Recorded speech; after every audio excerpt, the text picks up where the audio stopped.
চোখের সামনে এত বড় অ্যাক্সিডেন্ট দেখবো কখনো আমি ভাবিনি। হেই নমস্কার ফ্যামিলি, আমি জোজো দুর্গাপুর বিধাননগর। আমাদের একটা ট্যাটু স্টুডিও আছে।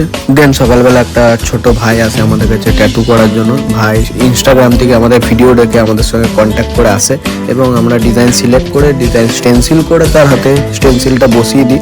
যেহেতু খুবই ছোট ট্যাটু তাই বেশি ভিডিও আমরা নিইনি। এটা ট্যাটুর ফাইনাল লুক কেমন হয়েছে কমেন্টে অবশ্যই জানাবে, আর ফিনিশিং কেমন হয়েছে সেটাও জানিও।